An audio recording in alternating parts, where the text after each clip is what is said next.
Hello मेरे दोस्तों। आपकी दोस्त चिड्डू एक बार फिर आ गई है आपको एक और नई कहानी सुनाने।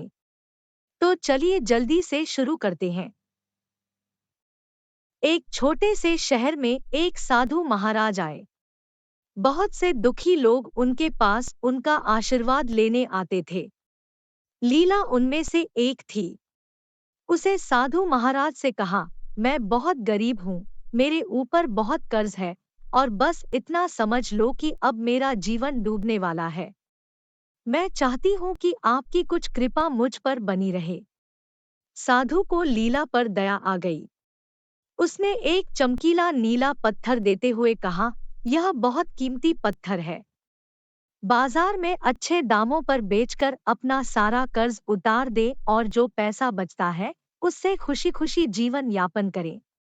अब यह आपके ऊपर है कि आप इसे कितने में बेच सकते हैं। लीला वहां से एक पत्थर लेकर निकली। पहले उसने पत्थर एक सब्जी वाले को दिखाया और कहा, इसे रख लो, यह बहुत कीमती पत्थर है। आप इसके लिए क्या कीमत चुकाएंगे? सब्जी वाले ने देखा तो बोला कि यह तो छोटा पत्थर लग रहा है, फिर भी मैं तुम्हें इसके 100 रुपए दे सकता हूँ। यह सुनकर लीला निराश हो गई और अपना पत्थर लेकर चले गई। अब वह एक फल वाले के पास गई। फल वाले को कुछ ज्ञान था। उसने कहा कि महात्मा ने तुम्हें यह पत्थर ऐसे ही दिया है, यह बहुत कीमती पत्थर नहीं है, फिर भी मैं तुम्हें 1000 रुपए दे सकता हूँ। यह सुनकर लीला निराश हो गई और सोचने लगी कि क्या इस पत्थर से मेरा कर्ज चुक सकता है। अब वह किराना दुकानदार के पास पहुंची और उसे वह पत्थर दिखाया। दुकानदार ने कहा, हालांकि यह कोई खास पत्थर नहीं है, फिर भी अगर तुम चाहो तो मैं तुम्हें इसके 10,000 रुपए दे सकता हूँ। यह सुनकर लीला के चेहरे पर थोड़ी खुशी तो आ गई, लेकिन वह सोचने लगी कि इससे मेरा पूरा कर्ज तो नहीं उतरेगा, इसे बेचकर क्या किया जाए। लीला अब एक बर्तन वाले के पास गई, जो उसका एक परिचित था। उसने नीले चमकदार पत्थर को देखा और कहा, यह कोई कीमती पत्थर लगता है। यह कोई विशेष पत्थर भी हो सकता है। इसके लिए मैं तुम्हें 1,00,000 रुपए तक दे सकता हूँ। यह सुनकर अब लीला सोचने लगी कि हो भी सकता है या नहीं, इसकी कीमत इससे कहीं ज्यादा होगी। समझो कि इससे मेरा कर्ज उतर जाएगा और वह पत्थर लेकर चली गई।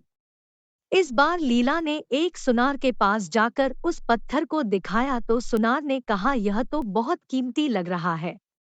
काफी सोच विचार के बाद 5,00,000 रुपए देने की बात कही। यह कीमत सुनकर लीला खुशी से उछल पड़ी और सोचने लगी कि यह कीमत तो बड़ी शानदार है। लेकिन वह मन ही मन सोचने पर विवश हो गई कि यह संभव हो या न हो, इसका मूल्य इससे भी अधिक हो सकता है। अब वह बेशकीमती पत्थर लेकर हीरा व्यापारी के पास गई। अब तक वह समझ चुकी थी कि यह कोई साधारण पत्थर नहीं है। हीरा व्यापारी ने उस पत्थर को देखा और आश्चर्य से बोला, तुमने इसे कहाँ से पकड़ा? यह बहुत कीमती है।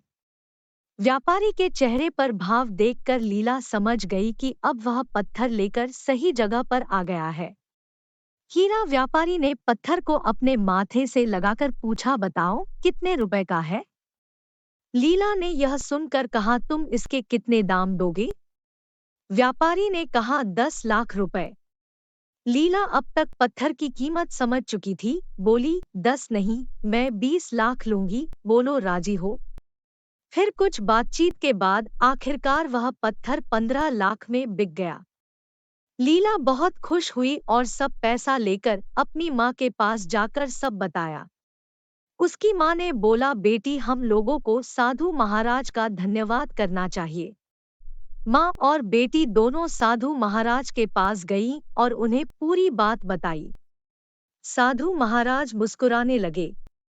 दोनों ने उनके मुस्कुराने का कारण पूछा तो उन्होंने बताया कि जो पत्थर उन्होंने लीला को दिया था वो तो एक मामूली सा पत्थर था जो उन्होंने कहीं रास्ते में से उठा लिया था, परंतु उसकी ऊंची कीमत सिर्फ लीला के विश्वास के कारण मिली, क्योंकि ये उसी का विश्वास था जिसने उस पत्थर की कीमत लाखों में पहुंच दी। दोनों की आंखों में आंसू भर आए और उन्होंने साधु महाराज के पांव पकड़ लिए। साधु महाराज ने दोनों को आशीर्वाद दिया और विदा किया। तो देखा दोस्तों, विश्वास की ताकत। अगर आप किसी चीज पर विश्वास रखते हैं तो आप अपनी किस्मत को पलट सकते हैं। उम्मीद करती हूँ कि ये कहानी आपको पसंद आई होगी।